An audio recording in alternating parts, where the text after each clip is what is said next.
5 ছেলের পর যখন এক কন্যা জন্মিল তখন বাপ মায়ে অনেক আদর করিয়া তাহার নাম রাখিলেন নিরুপমা। এ গোষ্ঠীতে এমন শৌখিন নাম ইতিপূর্বে কখনো শোনা যায় নাই। প্রায় ঠাকুর দেবতার নামই প্রচলিত ছিল। গণেশ, কার্তিক, পার্বতী তাহার উদাহরণ। এখন নিরুপমার বিবাহের প্রস্তাব চলিতেছে। তাহার পিতা রামসুন্দর মিত্র অনেক খোঁজ করেন, কিন্তু পাত্র কিছুতেই মনের মতন হয় না। অবশেষে মস্তাক রায়বাহাদুরের ঘরের একমাত্র ছেলেকে সন্ধান করিয়া বাহির করিয়াছেন। উক্ত রায়বাহাদুরের পৈতৃক বিষয় আশয় যদিও অনেক হ্রাস হইয়া আসিয়াছে, কিন্তু বনেরই ঘর বটে। বরপক্ষ হইতে 10,000 টাকা পণ এবং বহুল দান সামগ্রী চাহিয়া বসিল। রামসুন্দর কিছুমাত্র বিবেচনা না করিয়া তাহাতেই সম্মত হইলেন। এমন পাত্র কোনো মতে হাতছাড়া করা যায় না। কিছুতেই টাকা জোগাড় আর হয় না। বাঁধা দিয়া বিক্রয় করিয়া অনেক চেষ্টাতেও 1,000-6,7 বাকি রহিল। এদিকে বিবাহের দিন নিকট হইয়া আসিয়াছে। অবশেষে বিবাহের দিন উপস্থিত হইল।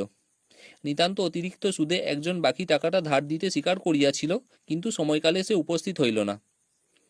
বিবাহ সভায় একটা তুমুল গোলযোগ বাঁধিয়া গেল। রামসুন্দর আমাদের রায়বাহাদুরের হাতে পায়ে ধরিয়া বলিলেন, শুভকার্য সম্পন্ন হইয়া যাক, আমি নিশ্চয় টাকাটা শোধ করিয়া দিব। রায়বাহাদুর বলিলেন, টাকা হাতে না পাইলে বর সভাস্থ করা যাইবে না। এই দুর্ঘটনায় অন্তপুরে একটা কান্না পড়িয়া গেল।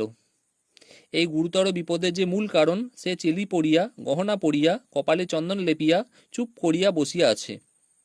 ভাবি শ্বশুরকুলের প্রতি যে তাহার খুব একটা ভক্তি কিংবা অনুরাগ জন্মিতেছে, তাহা বলা যায় না। ইতিমধ্যে একটা সুবিধা হইল। বর সহসা তাহার পিতৃদেবের অবাধ্য হইয়া উঠিল।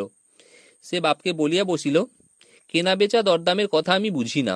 বিবাহ করিতে আসিয়াছি, বিবাহ করিয়া যাইব। বাপ যাহাকে দেখিল তাহাকেই বলিল, দেখেছেন মহাশয়, আজকালকার ছেলেদের ব্যবহার। 2-1 প্রবীণ লোক ছিল, তাহারা বলিল, শাস্ত্র শিক্ষা নীতি শিক্ষা একেবারে নাই, কাজেই বর্তমান শিক্ষার বিষময় ফল নিজের সন্তানের মধ্যে প্রত্যক্ষ করিয়া রায়বাহাদুর হতোদ্যম হইয়া বসিয়া রহিলেন। বিবাহ এক প্রকার বিষণ্ণ নিরানন্দভাবে সম্পন্ন হইয়া গেল।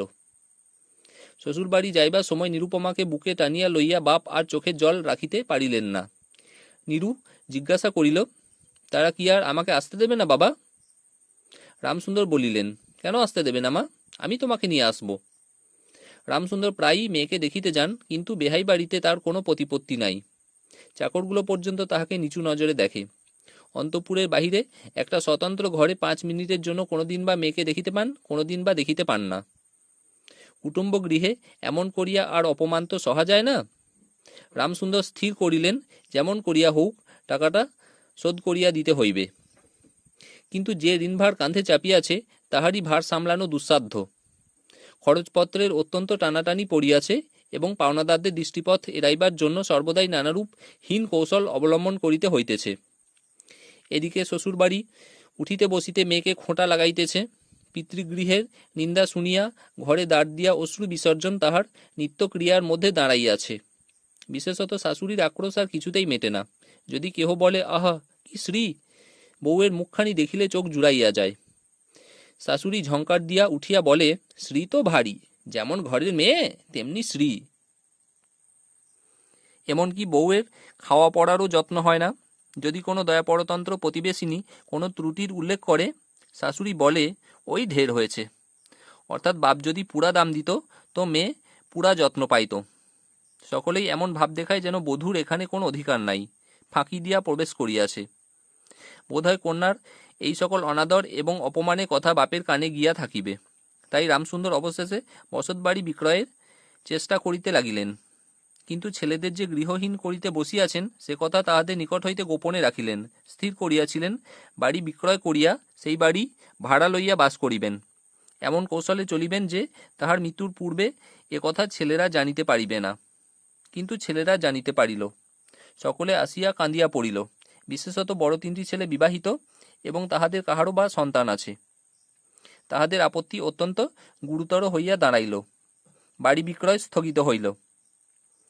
তখন রামসুন্দর নানা স্থান হইতে বিস্তর সুদে অল্প অল্প করিয়া টাকা ধার করিতে লাগিলেন। এমন হইল যে সংসারে খরচ আর চলে না। নিরু বাপের মুখ দেখিয়া সব বুঝিতে পারিল।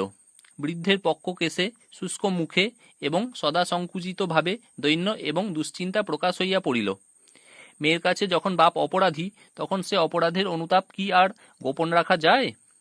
রামসুন্দর যখন বেহাই বাড়ির অনুমতিক্রমে ক্ষণকালের জন্য কন্যার সাক্ষাৎ লাভ করিতেন, তখন বাপের বুক যে কেমন করিয়া ফাটে তাহার হাসি দেখিলেই টের পাওয়া যাইত।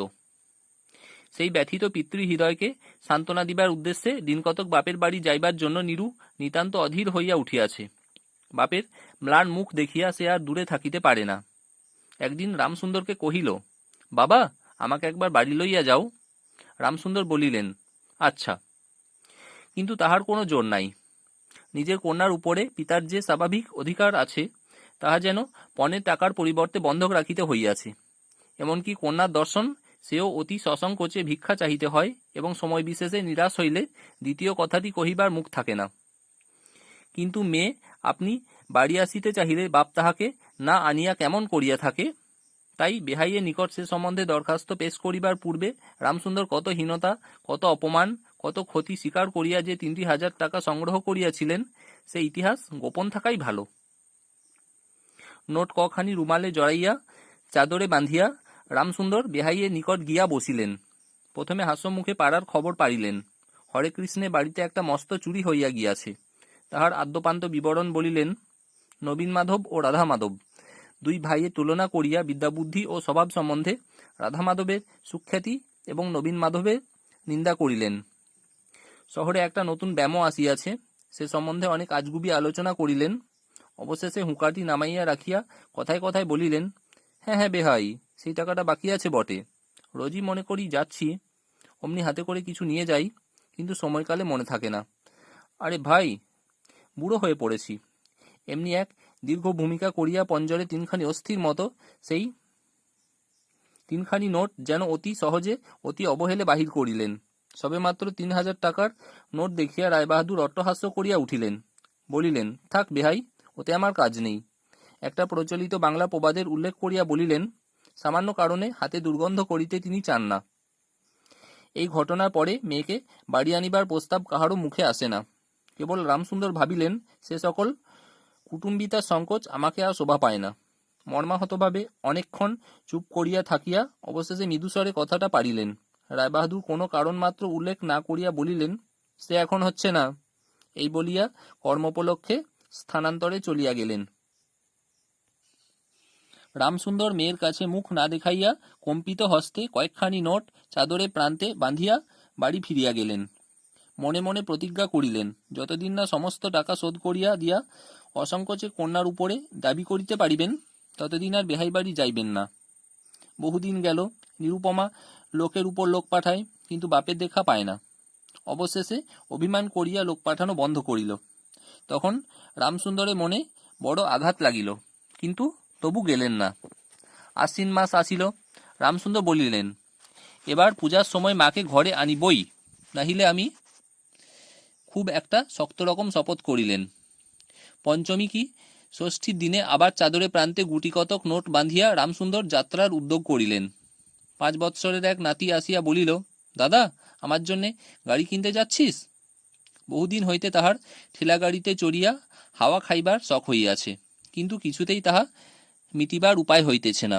6 বৎসরের এক নাতিনী আসিয়া সরোদনে কহিল, পূজার নিমন্ত্রণে যাইবার মতো তাহার একখানিও ভালো কাপড় নাই। রামসুন্দর তাহা জানিতেন এবং সে সম্বন্ধে তামাক খাইতে খাইতে বৃদ্ধ অনেক চিন্তা করিয়াছেন। রায়বাহাদুরের বাড়ি যখন পূজার নিমন্ত্রণ হইবে, তখন তাহার বধূগণকে অতি যৎসামান্য অলঙ্কারে অনুগ্রহপাত্র দরিদ্রের মতো যাইতে হইবে, একথা স্মরণ করিয়া তিনি অনেক দীর্ঘশ্বাস ফেলিয়াছেন। কিন্তু তাহাতে তাহার ললাটের বার্ধক্য রেখা গভীরতর অঙ্কিত হওয়া ছাড়া আর কোনো ফল হয় নাই। দৈন্যপীড়িত গৃহের ক্রন্দনধ্বনি কানে লইয়া বৃদ্ধ তাহার বেহাই বাড়িতে প্রবেশ করিলেন। আজ তাহার সে সংকোচ ভাব নাই। দ্বাররক্ষী এবং ভৃত্যদের মুখের প্রতি সে চকিত সলজ্জ দৃষ্টিপাত দূর হইয়া গিয়াছে, যেন আপনার গৃহে প্রবেশ করিলেন। শুনিলেন রায়বাহাদুর ঘরে নাই, কিছুক্ষণ অপেক্ষা করিতে হইবে। মনের উচ্ছ্বাস সংবরণ করিতে না পারিয়া রামসুন্দর কন্যার সহিত সাক্ষাৎ করিলেন।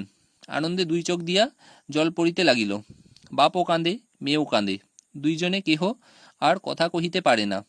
এমন করিয়া কিছুক্ষণ গেল।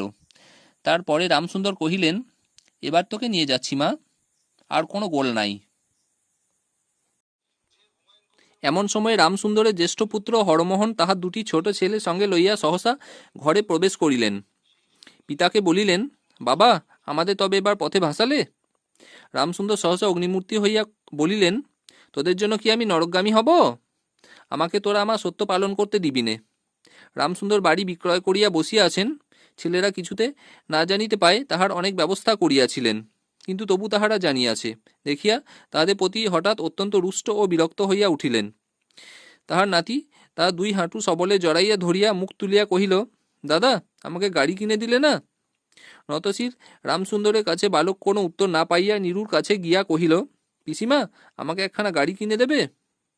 নিরুপমা সমস্ত ব্যাপার বুঝিতে পারিয়া কহিল, বাবা, তুমি যদি আর 1 পয়সা আমার শ্বশুরকে দাও, তাহলে আর তোমার মেয়েকে দেখতে পাবে না। এই তোমার গা ছুঁয়ে বললুম। রামসুন্দর বলিলেন, ছি মা, অমন কথা বলতে নেই। আর এ টাকাটা যদি আমি না দিতে পারি, তাহলে তোর বাপের অপমান, আর তোরও অপমান। নীরু কহিল, টাকা যদি দাও তবেই অপমান। তোমার মেয়ের কি কোনো মর্যাদা নেই? আমি কি কেবল একটা টাকার থলি? যতক্ষণ টাকা আছে ততক্ষণ আমার দাম। না বাবা, এ টাকা দিয়ে তুমি আমাকে অপমান করো না। তাছাড়া আমার স্বামী তো এ টাকা চান না। রামসুন্দর কহিলেন, তাহলে তোমাকে যেতে দেবে না মা? নিরুপমা কহিল, না দেয় তো কি করবে বলো? তুমিও আর নিয়ে যেতে চেও না। রামসুন্দর কম্পিত হস্তে নোটবাঁধা চাদরটি কাঁধে তুলিয়া আবার চোরের মতো সকলে দৃষ্টি এড়াইয়া বাড়ি ফিরিয়া গেলেন। কিন্তু রামসুন্দর এই যে টাকা আনিয়াছিলেন এবং কন্যার নিষেধে সে টাকা না দিয়াই চলিয়া গিয়াছেন, সে কথা গোপন রহিল না। কোনো স্বভাব কৌতূহলী দ্বার লগ্নকর্ণ দাসী নীরুর শাশুড়িকে এই খবর দিল। শুনিয়া তাহার আর আক্রোশে সীমা রহিল না। নিরুপমার পক্ষে তাহার শ্বশুরবাড়ি সরসজ্জা হইয়া উঠিল। এদিকে তাহার স্বামী বিবাহের অল্পদিন পরেই ডেপুটি ম্যাজিস্ট্রেট হইয়া দেশান্তরে চলিয়া গিয়াছে এবং পাছে সংসর্গদোষে হীনতা শিক্ষা হয়, এই ওজরে সম্প্রতি বাপের বাড়ির আত্মীয়দের সহিত নীরুর সাক্ষাৎকার সম্পূর্ণ নিষিদ্ধ হইয়াছে। এই সময় নীরুর একটা গুরুতর পীড়া হইল, কিন্তু সেজন্য তাহার শাশুড়িকে সম্পূর্ণ দোষ দেওয়া যায় না। শরীরের প্রতি সে অত্যন্ত অবহেলা করিত। কার্তিক মাসের হিমের সময় সমস্ত রাত মাথার দরজা খোলা। শীতের সময় গায়ে কাপড় নাই, আহারের নিয়ম নাই।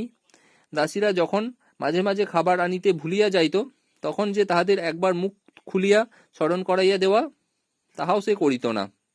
সে যে পরের ঘরের দাস দাসী এবং কর্তাগৃহিণীদের অনুগ্রহের উপর নির্ভর করিয়া বাস করিতেছে, এই সংস্কার তাহার মনে বদ্ধমূল হইতেছিল। কিন্তু এরূপ ভাবটাও শাশুড়ির সহ্য হইত না।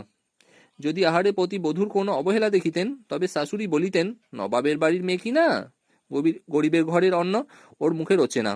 কখনো বা বলিতেন, দেখো না একবার, ছিঁড়ি হচ্ছে দেখো না, দিনে দিনে যে পোড়া কাঠ হয়ে যাচ্ছে। রোগ যখন গুরুতর হইয়া উঠিল, তখন শাশুড়ি বলিলেন, ওর সমস্ত ন্যাকামি। অবশেষে একদিন নীরু সবিনয়ে শাশুড়িকে বলিল, বাবাকে আর আমার ভাইদের একবার দেখবো মা। শাশুড়ি বলিলেন, কেবল বাপের বাড়ি যাইবার ছল। কেহ বলিলে বিশ্বাস করিবে না।